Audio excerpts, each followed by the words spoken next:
Okay, good morning, folks. Today is Thursday, July 16th, 2020, and I was walking through my garden this morning. It's around 10ish, or sorry, 11 o'clock in the morning, and I do this every day. I inspect the garden, I go through it, and I look at the trees to make sure that, to see if I find evidence of disease or what kind of maintenance I have to do. And I noticed these fruits here. This is a Hosui pear tree. Oh, my dog is going bananas. He hears the real person. Anyway, so I have to say, of all the palm fruits that I've tried growing here, the pears have been the least problematic. It's not to say that they don't have problems with fire blight. They do, especially this variety. This is an Asian pear. It's called a Hosui. This tree came from Stark Brothers Nurseries. It's a dwarf tree, I believe, 10 to 12 feet tall is all it grows. So I think it's peaked out at its maximum height. I'm just hoping that it'll start, growing sideways and get more bushy in the future. But look at how pretty that piece of fruit is. This is one of the pears, one of my favorite pear trees in the garden. Mind you, this tree is highly susceptible to fire blight, so it's not like it's not without its problems. It does have a fair amount of problems, and you have to be really diligent with fire blight and checking it every year. But it is a beautiful piece of fruit. Looks really pretty, as you can see. Let me adjust the manual focus here. Thunder off in the distance. It'll probably be raining soon. But I just love these Hosui pears. They're incredibly tasty. I had them last year. Last year I had my first crop, and I plucked one and had it, and it was good, and it wasn't even fully ripe yet, and it was still good. It was still sweet. This is a fantastic fruit, and I can see why everyone loves them. The only problem with them is that the tree is highly susceptible to fire blight, so you have to be very diligent with it. You have to monitor it every year in the spring, and if you see evidence of blight, you have to cut out that branch.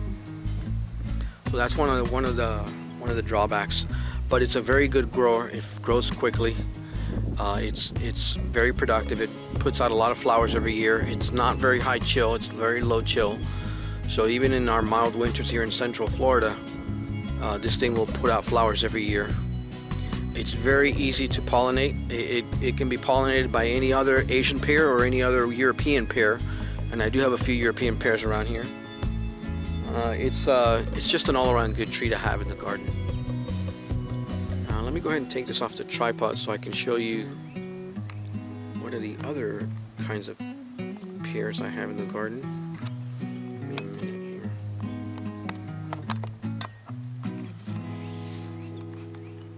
So that is an Asian pear, as you can see. Beside it, I have planted some apples. Actually, to the right of it, you can see this is a tree, a Rubinet apple tree, which is a cross between Golden Delicious and Cox's Orange Pippin. Supposedly has the flavor profile of Cox's and the heat tolerance of Golden Delicious. However, both of those varieties are highly susceptible to blight, fire blight, and a bunch of other diseases.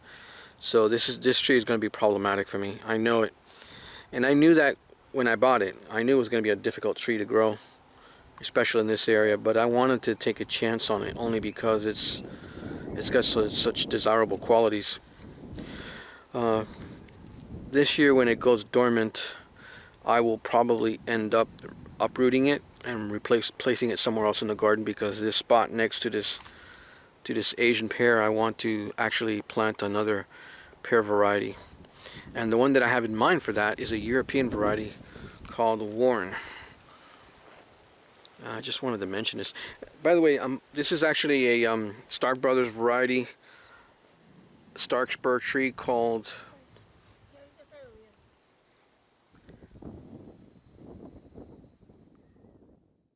dark spur variety called Arkansas Black. And I'm wondering if this is evidence of blight or not. It certainly looks that way to me. You can tell that the tissue is actually starting to die and dry out. So I'm gonna chop it off probably down here somewhere, just to make sure I get all the blight out of it. I was wondering if anyone else had any opinions on what you guys think this might be. Anyway, moving right along. This is the Warren pear that I'm going to plant right next to that Asian pear. Okay. This one almost died on me earlier this year. I had it in a spot in the garden that just the soil was too wet, and I don't think its roots, the rootstock is well adapted to wet soils. So I removed it this winter and put it in the pot, and it's doing much better. I did lose one of them. I had two of them. I lost one of them. But I'm thinking about transplanting it next to that Asian pear so it can pollinate the Asian pear. We'll see. Well, this is the other pear trees that I have in the garden. This is what I call the pear block. They're right next to the mangoes. You can see there's a variety of pears here. But let me just walk through it. This is a Nijiseki pear. You can see that. It's Nijiseki. Let me put...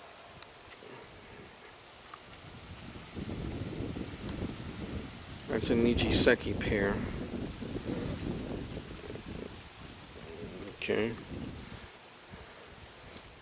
And next to it, planted next to it is, I think, Chinko pear. This came from trees of antiquity in California, Paso Robles, California. Both of these, I think, came from trees of antiquity. So let me zoom in on that little pear there.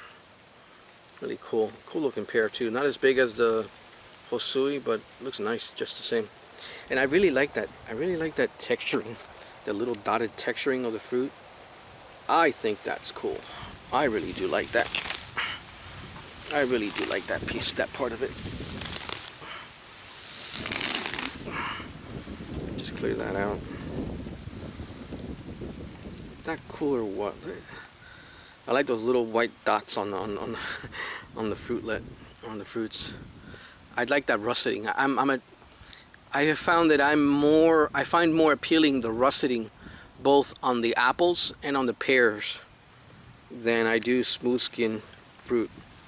I didn't know that I had that affinity for it recently, or I had no idea I had that affinity for it for most of my entire adult life, or most of my life actually, because you don't find russeting fruits. You don't find russeted fruits at the store, so you don't buy those. This is something you don't discover until you start growing the stuff in your own garden, and then you start realizing what it is that you really like. And I find the russeted fruits more appealing, both visually and flavor-wise, than the smooth skin fruits. This is another set of Asian pears. As you can see, they crop well. They do fairly well. These are two Asian pears that I've put together in one hole. I made the mistake of not separating them far enough. I was supposed to plant them a foot or two apart, but I made the mistake of putting them too close. Now that they're this close, they're going to stay this way. I'm not going to try and change that. I'm not going to try and uproot these trees, but let me see what kind we have here. This is from Stark Brothers. You can see from a few years ago. It's New Century Asian pear, and I believe this is Hosui, if I'm not mistaken. It might be Hosui. Let me see. I have a tag. I have it tagged, and it is, yeah, it's a Hosui pear. I rotate this way. You can see the writing on the tag. I wrote it on that aluminum tag. Hosui pear, Stark Brothers. That's a Hosui. Alright, so let's see what else we got here. Here's another Asian pear. I'm not sure what variety these are, actually. One of them, I believe, is Hosui. You see it's putting out flowers? I believe one of these is Hosui. I believe it's this one. The big one is Hosui. The one on the left. The right one, let me see. I have it tagged. Yeah, so I have the tags here. It is a Hosui pear. You can see, if I can ever get the leaf out of the way, you can see that it says Hosui pear. And if it's a Hosui pear, it came from Stark Brothers. I didn't buy Hosui from anywhere else. And what's this one? This is New Century, also from Stark Brothers. These are, they look ugly, meaning that they look like they're diseased, but they seem to be doing okay. Hold on, let me just check my feet here. This is a European variety, southern pear, called, I forgot the name of this one. Let me see if I can remember. Hood. H-O-O-D. Hood pear. It's a southern European style pear. Southern variety that seems to do well in the south. Developed by some agricultural program of a southern university. I don't know which one it is. I'm guessing it's Louisiana State or something like that, or Mississippi. It's one of these southern university ag programs. You know, they develop trees that are specifically suited to the climate in the south, which is where I live. So it's actually behooves me to actually use their trees instead. And it's I'm guessing that's part of why the pear varieties that I've planted have done better than the apple varieties, because pears seem to do better in the south, in the southern United States, than apples. My sister used to live in Alabama, and she said that she constantly, you know, would see pear trees everywhere in the deep south when she was traveling through Alabama and Georgia.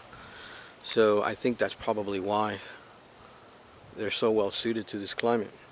And I have to say, I would agree with her.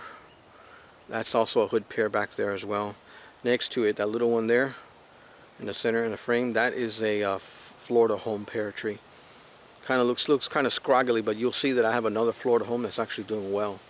I think that one might have been grafted to some weak root stock, so we'll see what happens with it. But yeah, I like the hood pears. Actually, they're one of my favorites. And then these are Kiefer pears here. This big guy is a Kiefer pear. You can see it, Kiefer. I don't think she's not growing too fast, but she is growing. Next to it is another Kiefer, which as you can see, has fruit on it. I used the Florida Homes and the Hoods to pollinate this Kiefer earlier this year. Kiefer is supposed to be a cooking pear, but I will say this, it is the least problematic pear I got, and that's not surprising because everyone says it, that it's they're highly resistant to fire blight. Not completely resistant, and, you know, no plum tree is resistant completely to fire blight, but I have not seen evidence of blight on the Kiefer pears, to be honest with you. They seem to resist it really well. As you can see, there it is. Beautiful pieces of fruit. I'm not a person who eats fresh pears that much. I do cook with them though. So this Kiefer is considered a cooking pear, which is perfect for me actually. I got these Kiefers from Tractor Supply, a local Tractor Supply that was getting rid of inventory they had, and they were selling it at like $10, even though retail, if you see this little tag here, retail is supposed to be $24, but I know I paid $10 for this tree. And it's the same for these southern Bartletts here. This is a Bartlett tree. That's a Bartlett pear. That's also another Bartlett pear. These are the same deal. They were like $20. You know, actually, you can see the tag there. See that? $23.99 Bartlett pear. This was from Tractor Supply from a few years ago. I got it for $9.99, and that's why I bought them. They were nearly dying because they were in a pot, and you can tell that the Tractor Supply staff were just tired of this tree. They didn't want to invest any more time in spraying it and taking care of it, so they were getting rid of it. And I thought to myself, well, it's a good chance they might be dead already, but I'm going to take the chance on just $10. I don't think it's a big loss. So I bought the two of them, and both of them came back. They both came back, and they survived. But the Bartlett is problematic. It's highly susceptible to fire blight, and it's also got issues with scab, with fungi. So I have a problem with fungi that I got to deal with. So we'll see what happens. I'm gonna probably end up pruning some of this tree back, but I haven't done anything to it. And ever since I planted it, no pruning, no nothing, because I wanted to give the tree a few years to adjust to its new environment. I didn't want to interfere with its growth. I wanted it to spread out its roots. I didn't want to take away any new branches. So I thought I would let it do whatever it's going to do for the next 3 or 4 years, and then once it gets well acclimated to its new home, I would start pruning it back and selectively choosing the branches that I wanted to keep and removing those I don't. So I'm about ready to start that process. Actually, I'll probably do that in the next year or so, probably this winter. As you can see here, this is a pineapple pear, which I bought from a local nursery. I thought this one was going to die on me. I transplanted it a few times, but man, she came back. Not only did she come back, but she also set fruit this year. Because I did use her to pollinate the Florida home. You see that right there? Oh, having problems with the... I hate not having...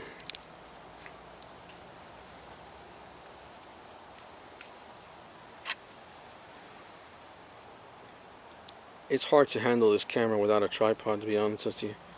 It doesn't have a self-stabilizing lens. And you know, hand fatigue eventually sets in, and I start making blurry images. But right now I put the focus on manual focus, so I could just control it with my hands, because it seems to be having problems. The autofocus seems to be having problems. This is a Florida home. It's not a very big tree, but it's been in the garden for, I would say, 2 or 3 years now. It's supposed to be another variety that's resistant to blight as well. This was developed by the University of Florida Institute of Food and Agricultural Sciences. I actually went to the University of Florida. I graduated from there in 1993, and I used to walk past the IFAS facility all the time. IFAS, IFAS stands for Institute of Food and Agricultural Sciences at UF. They were a big part of the UF ag program. I remember walking past them. They were close to the engineering cluster of buildings, which is where I used to study. But yeah, I'm pretty happy with this tree, actually. She does really well here. All these southern varieties of pears I have found to be less problematic than the apple pear, than the apple varieties. Let me see if I can get a zoom in on that piece of fruit. It's pretty. The focus is a little iffy here. It's really pretty though, really pretty piece of fruit. I like these pear trees. And there's a view, what I call the pear block. There's a view of the pear block. These 2 rows of trees are pears. Near the end, near the fence line, there's some apples over there. But yeah, I may end up, if the apples don't give me good results, even though I like apples a lot, I may end up losing them. I've already made a decision of not buying any more new apple trees.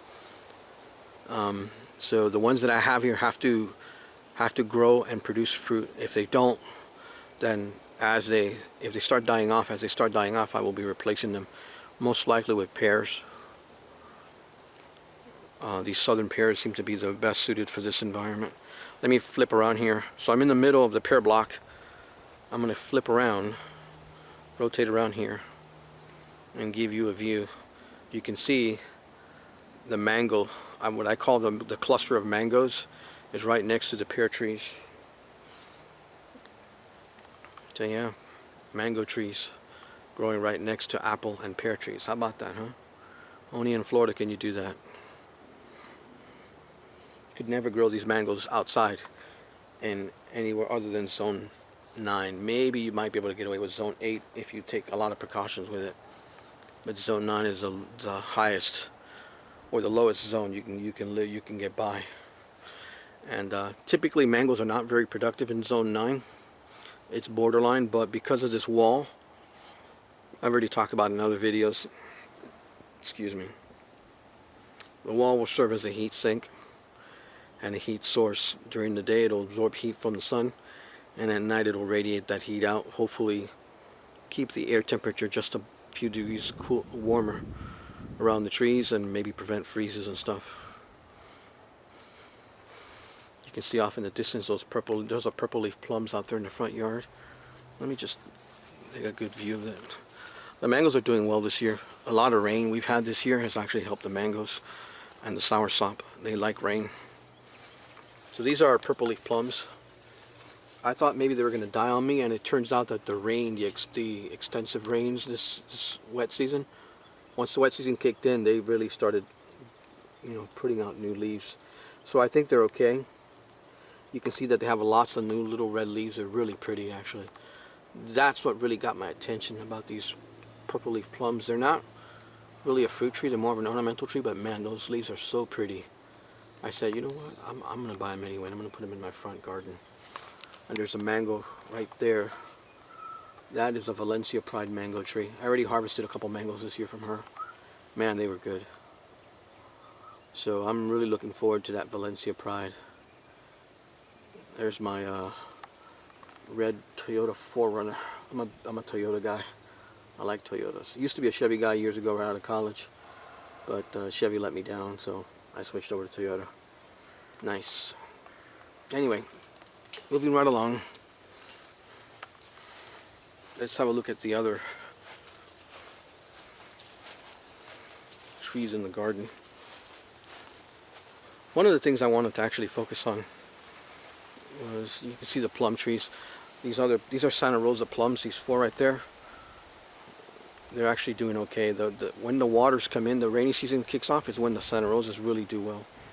They seem to respond really well to lots of rain, which is probably why they do better here than the apples do. But these are Santa Rosas. I think I'm losing one of them in the back. I think she's probably been infected with fire blight. I'll end up removing her. I do have some apples here I can show you. Let's see. This right here is a Roxbury russet. This is a Roxbury russet apple. It's an American russeted variety. Hold on.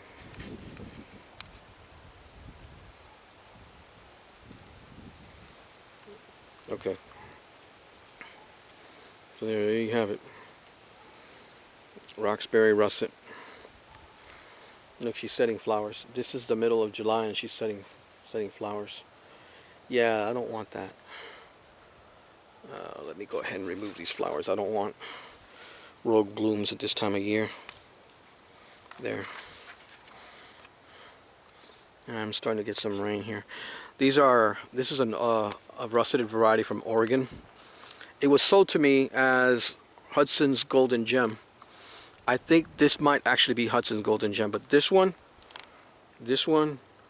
and this one next to it were supposed to be Hudson's Golden Gem. But I don't think they're the same variety. I think they're russeted. They're different varieties.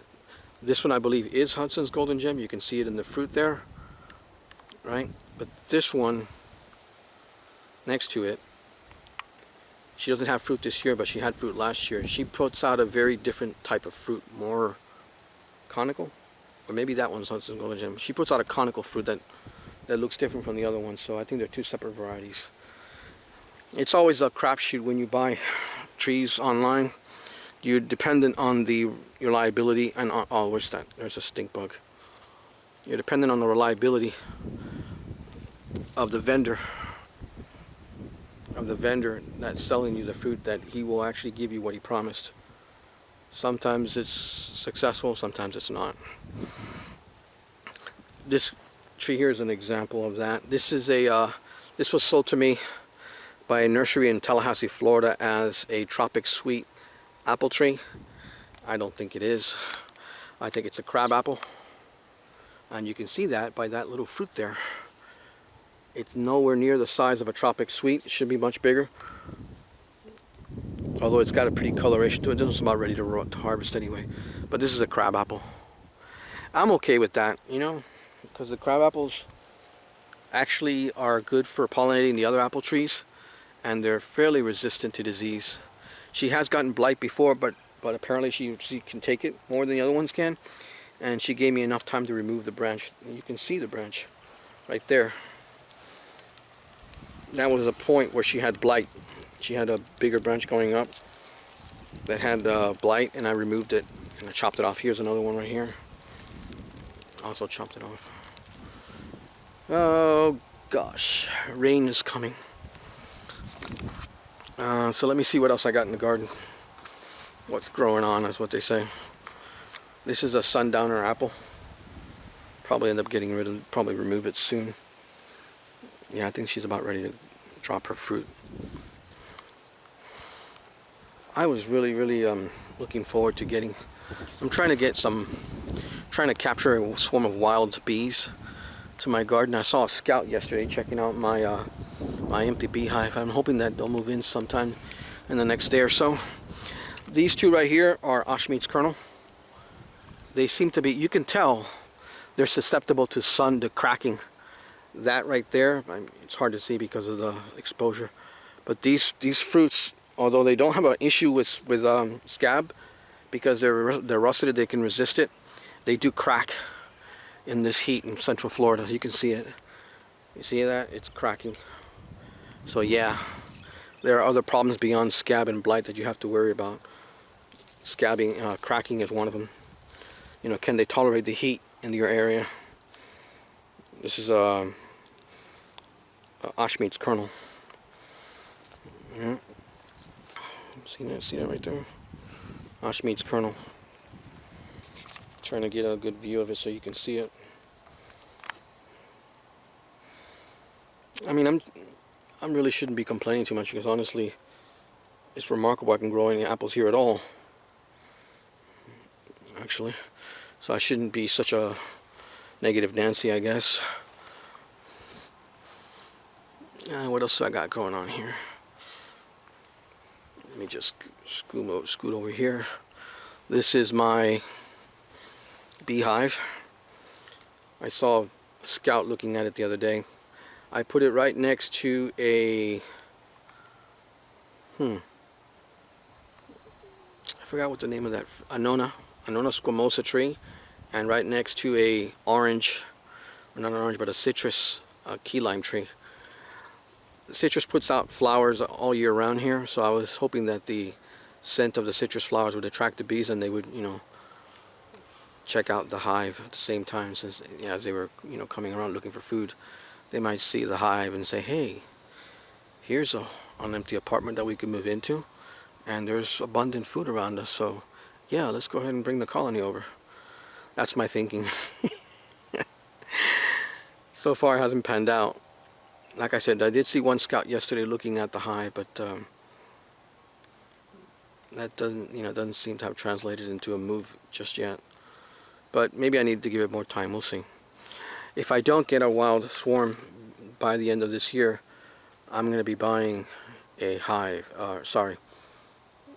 a swarm of European honeybees. I'll be buying a kit that provides me with a group of bees and a queen, and I'm going to introduce them myself just before the what should I say? Just before the holidays, you know, just before the spring, the spring bud, you know, when the trees come out of dormancy and they start to put out flowers. Just before that happens, and here that's sometime in late January, early February, even in March. I'm going to go ahead and have the bees in place for that event, so that I can get better pollination this year. What else can I show you? Those are my two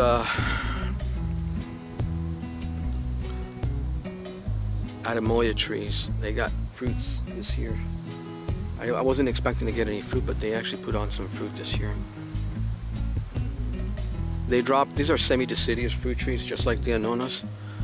They will drop their leaves in winter and then spring come back to life in spring. But there you can see there's a fruit right there. It looks funky, but it's actually a very, very good fruit. It has the flavor characteristics of Annona without having as many seeds as Annona. So these trees are a cross between Atemoya, are a cross between Annona and Chirimoya. And it's that, so they have the pulp and the flavor of Annona, but they have the seeds, the less seed quantities of the Chirimoya. So you get the best of both worlds. This is not the African variety. I think there's an African pride variety of Atemoya. I believe this is Glenn's Atemoya or something like that. I forget the name exactly, but it's the one that I could get for this area. I don't think the African variety was actually the correct one for my area. First of all, because they're hard to pollinate. They require manual pollination, and these ones don't, so I didn't really want to deal with that. But yeah, you can see there's one there. There's one. There's a good look at it. You'll forgive the blurriness of the image. That's me and my getting kind of tired actually. But it has several other fruitlets around here as well. Let me see if I can identify them. You already saw the big one. Here's a small one. See it right there? That's one that's a juvenile. It's starting to grow. Oops, the camera didn't like that at all. That's a juvenile. And there's another one. Yeah, there it is. Right next to the big one. There it is, right there. Here's another juvenile. So yeah, three pieces of fruit from the Atemoya. That's pretty good. This is a second year tray. Second year in my garden, probably 1 year in the pot. So it's total 3 years old.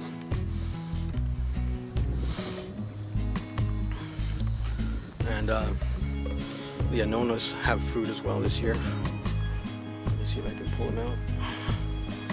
Show them to you. There's the Annona. That's a big Annona actually. There's one right there. That's the Annona. Annona squamosa. They're very good. They taste sweet. Very sweet pulp. It's a whitish pulp. The problem is that it's incredibly seedy. But if you can live with that, they're actually a pleasure to eat. There's another one right next to the beehive.